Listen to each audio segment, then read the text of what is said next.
कियारा की आवाज सुनकर यश का चेहरा लाल पड़ गया। तुम कौन हो? मैंने पूछा तुम कौन हो? अच्छा आप शांत हो जाइए। हम आपको बताते हैं ना, हम कौन है, सब बताते समझाते हैं। अरे रात को ना बीच के किनारे पड़ी हुई थी, आपको अंदाजा भी नहीं है आपने कितना पिया हुआ था।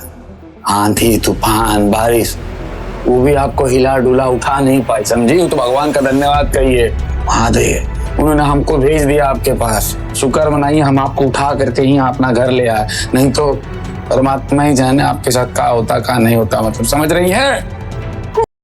अरे यहाँ इधर है बाथरूम, इधर है। वो लड़की बिना कुछ कहे बस रोते हुए यश के रूम से भाग निकली थी, जिससे यश को भी काफी बुरा लगा। कमाल है यार, आजकल की लड़कियां, ये बड़े घर की लड़कियां थैंक यू बोलना भी नहीं जानती हैं क्या? 2 दिन पहले रात का समय था और मुंबई शहर के लाइट्स धीरे धीरे बंद होते जा रहे थे। बीच के किनारे लगी छोटी छोटी दुकानें भी अब बंद होने आई थी, जिसमें से एक दुकान यशपाल उर्फ यश की थी। अरे चाय वाले भैया, एक चाय तो पिलाइए मसाला डाल के। अरे भैया बहुत बहुत माफी, अब तो दुकान बंद हो गई और चाय भी खत्म हो गई है। आप पैसा करिए ना, सुबह आइए, हम सुबह आपको मसालेदार अदरक वाली इलायची वाली बढ़िया चाय पिलाते हैं। अरे भैया चाय पीने का मना भी है, तुम सुबह बुला रहे हो। ठीक है, ऐसा करते हैं कि यहीं पास ही में हमारा घर है, ये हमारी बाइक भी चलिए बैठिए, हम आपको अपने घर पे चाय पिलाते हैं। अरे नहीं बाद में पी लेंगे। अरे नहीं संकोच की कोई बात नहीं, चलिए ना, अब हम आपको चाय पिलाते हैं। बगली में हमारा घर है, अरे यही समंदर के किनारे। समुद्र के किनारे? हाँ समंदर के किनारे एकदम सी फेसिंग घर है हमारा, ऐसा खिड़की से समंदर दिखता है बाहर। चाय के साथ में तो नहीं पी रहे हो? अरे नहीं, सच्ची बोल रहे हैं, आपके हमारे सर की कसम, झूठ नहीं बोल रहे। यही थोड़ा सा आगे जाएंगे ना, वो जो आपको झोपड़ी उपड़ी दिखाई दे रही है ना, उन्हीं झोपड़ियों में से एक झोपड़ा हमारा है। झोपड़ा? मस्त मजाक करते हो, चलो फिर चलते हैं। हाँ जरूर। ये है फैजान मियाँ, जिनके वड़ा पाव के दुकान का धंधा है थोड़ा मंदा। बढ़िया सही तरीके से हैंडल कर दिया तूने उसको, वरना आज रात तेरे से चाय बनवा के मानता हो। ऐसे ही थोड़ी ना इतनी वफादारी से लोग हमारी दुकान पर चाय पीने आते हैं फैजान मियाँ, इस तो बात है। सही है भाई यार। अच्छा यशपाल, अपने को भी कोई टिप देना यार, खासकर साला धंधा ही ठीक से नहीं चल रहा है। देख भाई, धंधा बढ़िया से चलाने के लिए ना नए जमाने के टेस्ट को समझना पड़ता है, वैरायटी को समझना पड़ता है, धंधा अपने आप ऑटोमेटिक चलने लगता है, समझा? यार यशपाल, तू ना कसम से डायलॉग बड़े मस्त मारता है। इसको डायलॉग मारना नहीं भैया, धंधा चलाना बोलते हैं, समझे? तू इधर काहे को ये चाय भी बेच रहा है, उधर जाना, वो क्या बोलते उसको, फिल्म लाइन में इतना अच्छे से बात करता है, और तू ना लगता भी छावा जो, हाँ हैंडसम दिखता है एकदम। बॉलीवुड में हमारे चाचा बैठे हुए हैं जो हमारे पर पैसा लगाएंगे और हमको हीरो बनाएंगे। अब घर जा, भाभी इंतजार कर रही है, जा कल भी। अरे हाँ तो बता मेरे को, हाँ थोड़ा सा। जिंदगी में ज्यादा ख्वाहिशें नहीं होने से यशपाल अपनी मामूली कमाई के बावजूद भी खुश रहता था। उसकी बस यही कोशिश रहती कि दुनिया के सामने वो एक अच्छा और सच्चा इंसान बनकर रहे। बारिश वारिश आ गया तो हमारा सारा पैसा भीग जाएगा, दिन भर का जितना मेहनत है सब खराब हो जाएगा। अचानक यशपाल की नजर एक बेहोश पड़ी लड़की पर गई। ये कौन है? एकदम सफेद रंग का कपड़ा पहन करके लेटी हुई है यहाँ, कोई भूत पिचास तो नहीं है ना भगवान? एक्सक्यूज मी, लड़की उठ काहे नहीं रही है भाई? इतना सुंदर लड़की, इतना महंगा कपड़ा पहनी है, एकदम रईस खानदान की लड़की लगती है, और नहीं तो क्या? सांस तो चल रहा है यार, नब्ज भी चल रहा है, बदबू भी आ रहा है, भगवान कसम कितना दारू पी है। ऐसे अगर किसी ने हमको इसके साथ देख लिया तब तो भगवान कसम बुरा फंस जाएंगे, और ऐसे रात को अकेला इसको छोड़ के हम जा नहीं सकते, क्या करें भाई? नहीं, हमारा आत्मा गवाही नहीं दे रहा है। अकेली खूबसूरत लड़की को ऐसे सुनसान रात में अकेला छोड़ना यशपाल को नहीं था मंजूर, इसलिए उसने उसे अपने घर ले जाना है ठीक समझा।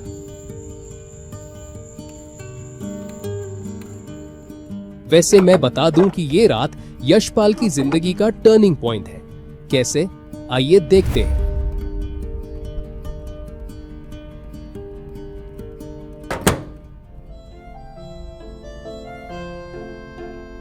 क्या करें, जैकेट उतार देखा। जैकेट निकालकर यश ने उस बेहोश लड़की को बेड पर लेटा दिया। वो करीब 21-22 साल की थी। उसके बदन पर एक सफेद रंग की डिजाइनर ड्रेस थी जो शायद उसके 6 महीने की कमाई से भी ज्यादा महंगी होगी।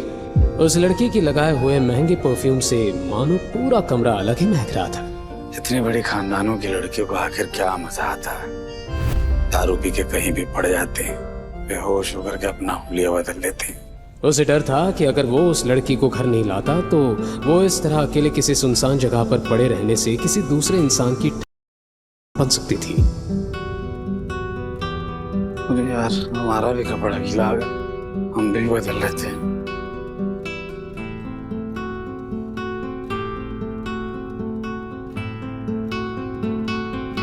पूरा कमरा गमका दी तुम।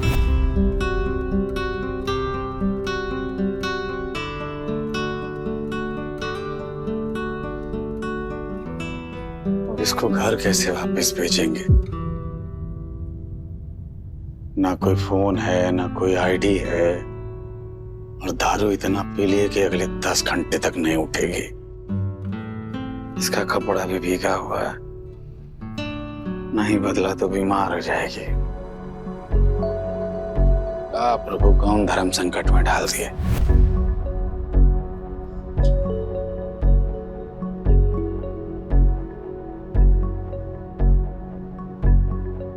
अरे यार ससुर, तुम इसका कपड़ा कैसे बदलो?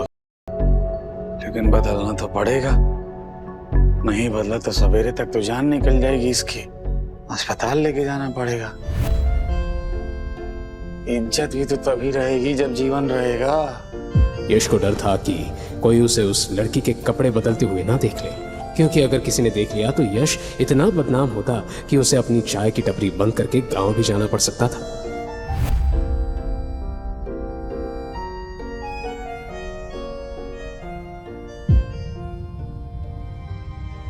हे भगवान, मुझे लगता हम बुरी फंसे।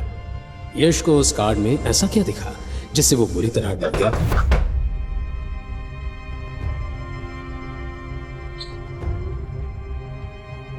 रात के 2:30 बजे कौन आ गया भाई? दरवाजे पर हुई दस्तक से यशपाल का टेंशन बढ़ने लगा। उसे डर था कि अगर किसी ने भी उसे एक अनजान लड़की के साथ देख लिया तो बवाल हो जाएगा। यशपाल सर। अरे यार, ये श्रुति आधी रात को यहाँ कैसे आ गई?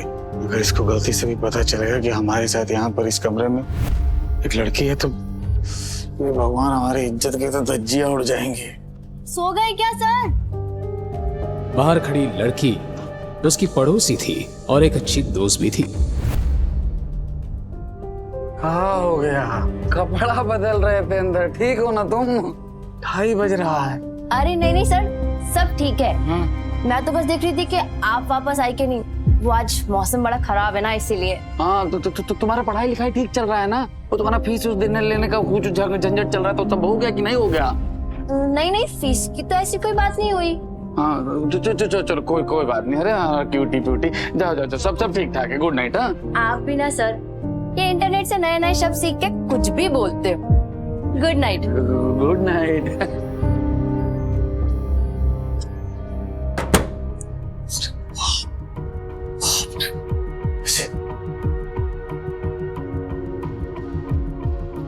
गजब बवाल बन के आई हो हमारी जिंदगी में।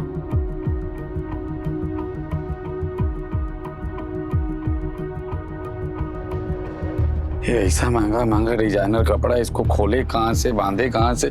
ससुर, कुछ समझ में नहीं आ रहा है हमको। प्रभु, कुछ तो दिशा निर्देश दो। हे मैडम, हेलो।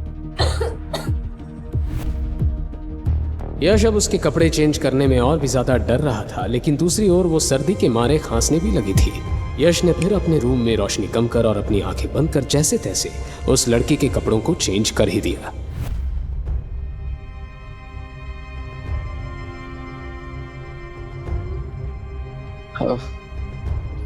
हरे राम, ये लड़की जब सवेरे उठेगी और उठकर देखेगी अपने बगल में किसी अनजान आदमी को, अरे बाप रे, फिर तो बवाले कर देगी।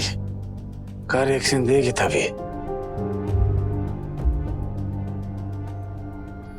परमात्मा सब जानते हैं, हम सब साफ मन से किए हैं, इसीलिए वो भी हमारे ऊपर कोई विपदा नहीं आने देंगे। हमको विश्वास है, हो सकता है इस नेक काम के लिए मैडम हमको इनाम दे दे, इनाम में इनाम स्वरूप हमसे विवाह कर ले, हमसे इम्प्रेस हो जाए। हैं? ऐसा भी तो हो सकता है।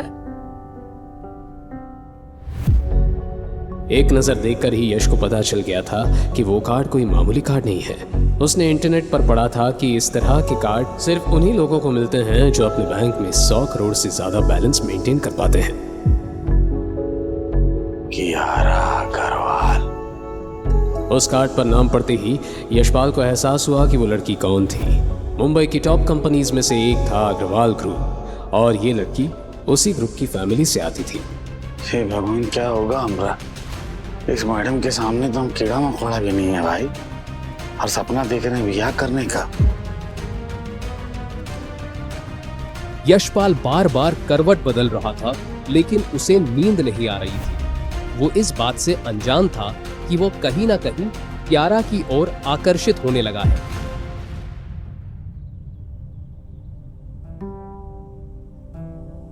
अगली सुबह जब यश की आंखें खुली तो उसने कियारा को अपने नजदीक पाया। उसका हाथ यश के सीने पर था।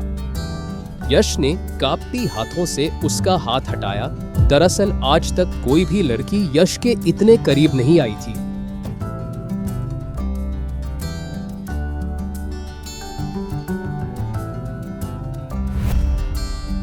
वाह, जन्नत जैसा माहौल हो गया है।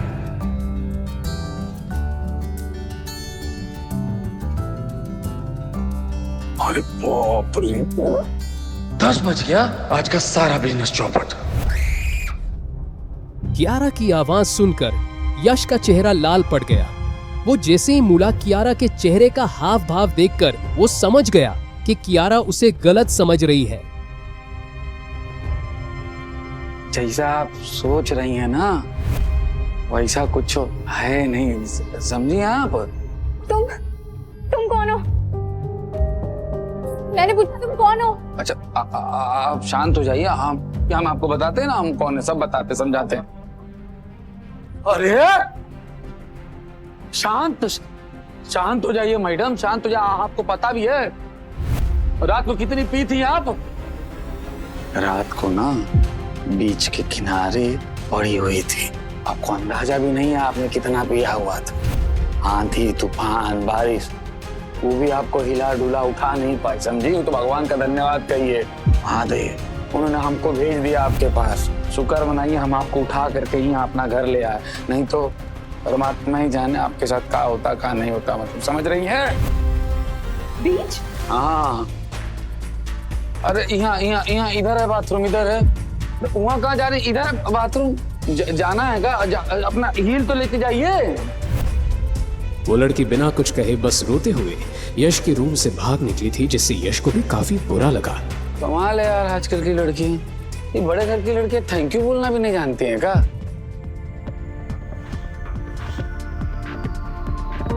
थैंक यू छोड़ो भैया,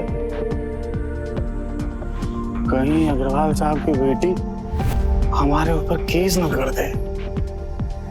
ससुर खाया पिया कुछ नहीं, गिलास तो पा रहा।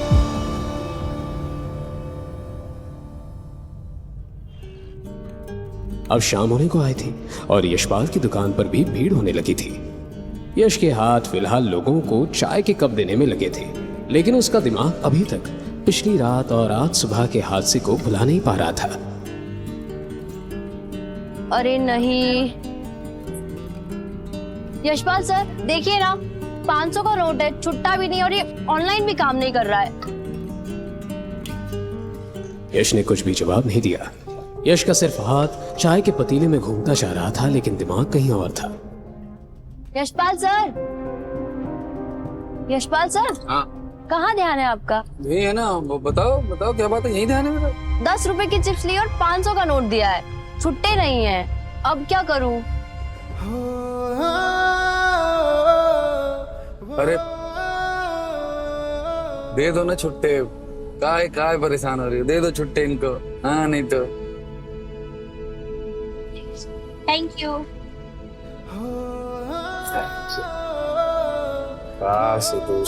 मैडम भी बोल के चले जाए।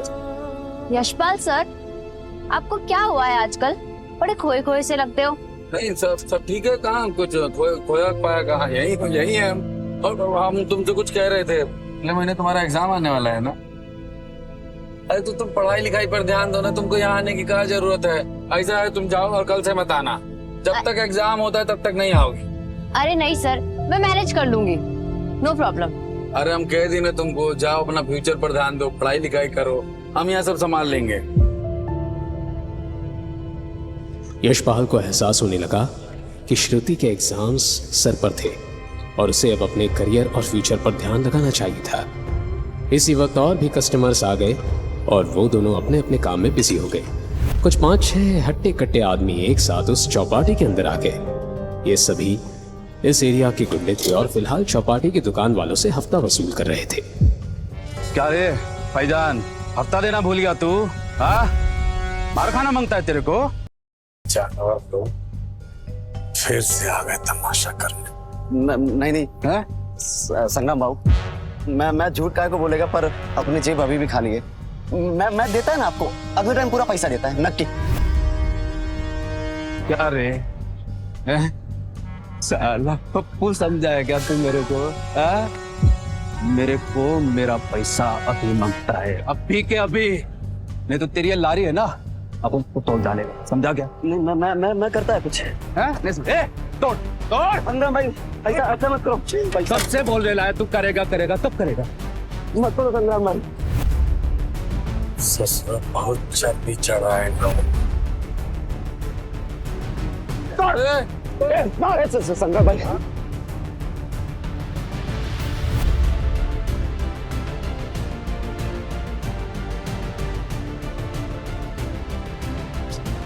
यशपाल सर! यशपाल सर? मैं ठीक खुशी थे, जाओ घर जाओ।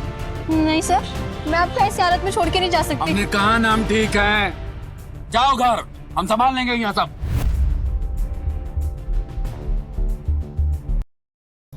औकात भूल क्या कह रहे तू अपनी? लगता है तेरा दुकान तोड़ना पड़ेगा।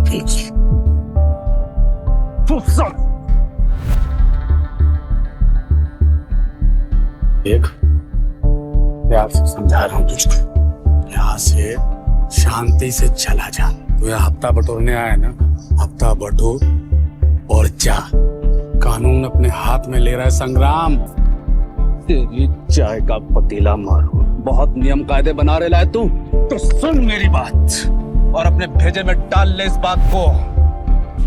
यहाँ कानून बनाता भी मैं हूँ और तोड़ता भी मैं हूँ। और सुन लो सब लोग, कान खोल के, अब दूसरा कानून बनेगा आज से। सब दुगना हफ्ता देगा, समझा कि नहीं? देख संग्राम, तू हाथ बाहर कर। मगर तोड़। श्रुति भाग यहाँ से, श्रुति भाग यहाँ से। श्रुति भाग यहाँ से, श्रुति भाग जा।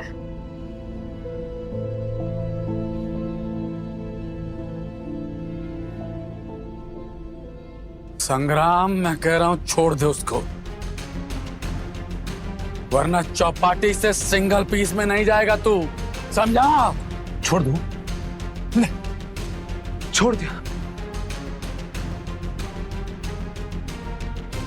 अपन को सिंगल पीस में भेजेगा तू? अपन को, संग्राम को सिंगल पीस में भेजेगा तू?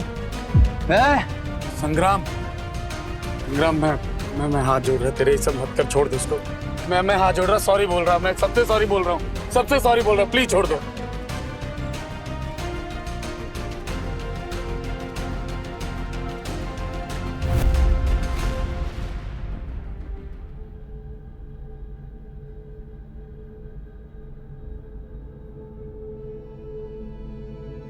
अरे मामू लोग आ गए। ए थामा, कोई अपनी जगह से नहीं लेगा। सब मैं ही आपको फोन किया था। सब ये संग्राम है अपने एरिया का गुंडा हमसे हफ्ता मांगने आया था सर। हम पैसा नहीं है तो ये तो पैसा हाल कर दिया सर। हाँ सर, ये गंदा आदमी मुझे हरास भी कर रहा था। हम लोगों का मैटर, तो इंटरफेयर मत कर, चल। पुलिस को धमकी देगा तू? ए इंस्पेक्टर, तू जानता है ना तू मैं किसका आदमी हूँ? सस्पेंड होना है तेरे को। मैं जानता हूँ तू 2 कौड़ी के नेता का 2 कौड़ी का पिल्ला है, लेकिन अभी इलेक्शन सर पर है बेटा। अब तो तेरा बाप भी नहीं आएगा तुझे बचाने। लेकर जा इसको। गलती कर रहे है तू, बहुत बड़ी गलती कर रहा है, देखता हूँ तेरे को मैं। कंप्लेंट किसने दी थी? साहब मैं आपको फोन किया। तो तुम लोगों को भी पुलिस स्टेशन आना पड़ेगा एफआईआर लिखने के लिए। और इसको किसने मारा? ये सर उस संग्राम का आदमी है, मुझे मारने आ रहा था और यशपाल सर ने इसे मार के मुझे बचाया है। अच्छा, क्या रे, बहुत मारामारी का शौक है तुझे? इसको भी डालो गाड़ी में। नहीं सर, इन्होंने तो बस मेरी जान बचाने के लिए सब किया, इन्हें अरेस्ट मत कीजिए सर। श्रुति तुम परेशान नहीं हो, हमने कुछ नहीं किया तो हमारे साथ कुछ होगा भी नहीं।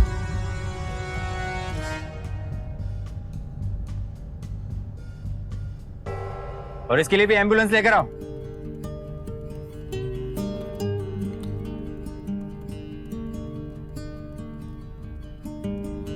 ठीक है, क्या करना मैं देखता हूँ।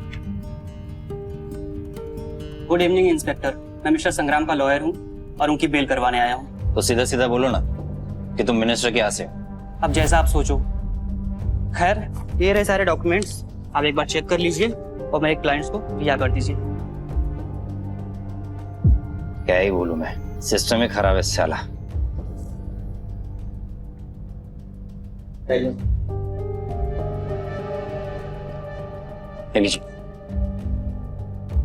विनोद, संग्राम और उसके आदमी को छोड़ दो। Okay sir.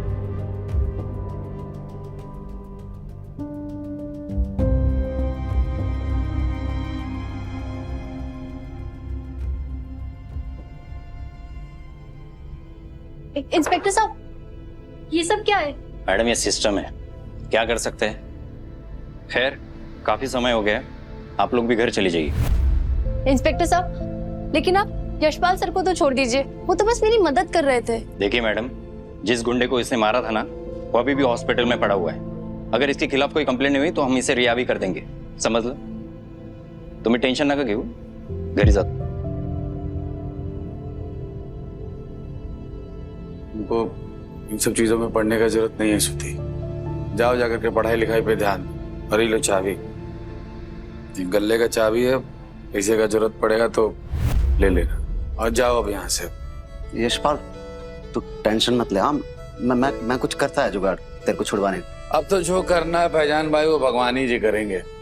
हमारी आंख के सामने से बेल करा के उनको लेकर के चले गए सारे लड़कों को।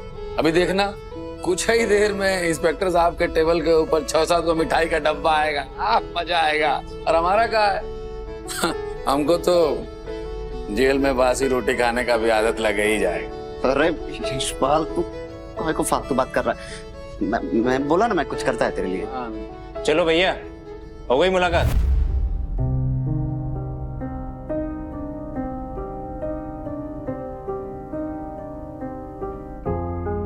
क्या नाम था रे तेरा? नाम है यशपाल। कहाँ से तुम? कहीं से भी हो साहब, क्या फर्क पड़ता है। अब तो हम बंबई से ही हैं। क्या मजा आया करे तेरे को? चुपचाप हफ्ता दे देता, मैटर खलास हो जाता ना। लेकिन नहीं, अब पता नहीं वो और उसका मंत्री तेरे खिलाफ क्या क्या केस लगाएगा। ऐसे कैसे केस लगा देगा साहब, हैं? अंधेर नगरी है क्या? अरे हमने सेल्फ डिफेंस में मारा है उनको, ऐसे ही थोड़ी ना मार दिए। अरे भाई, तेरे पे तरस खाओ या तेरा बजाओ समझ नहीं आ रहा। तू एक मामूली चाय वाला है, तो एक चाय वाले के औकात से रहने का ना। तेरी हैसियत देख, उस गुंडे की हैसियत देख। हमको तो पहले ही समझ में आ गया था इंस्पेक्टर साहब, लेकिन आपने अपने मुंह से बोल दिया तो कंफर्मेशन मिल गया। खैर, आपकी भी नौकरी का सवाल है, समझ रहे हैं हम। क्या बोला रे तू? ज्यादा शाना बन रहा है तू। 10 साल का टिकट तो कट गया तेरे यहाँ का, समझा? इंस्पेक्टर कामले, जैन सर। सर आप इस यशपाल कहाँ है? सर आप इस टपोरी की बात कर रहे हैं? ये वही यशपाल है ना, जूही चौपाटी का चाय वाला? हाँ सर वो यही है। इसने मिनिस्टर के आदमियों के साथ लफड़ा किया और इसके साथियों को भी बहुत मारा। क्या करना है, केस बनाना शुरू कर दूं? और कोई इंफॉर्मेशन निकालनी तो अंदर जाके ट्रीटमेंट दो सर। तुम्हारा दिमाग खराब हो गया क्या? इन्हें तुरंत रिहा करो।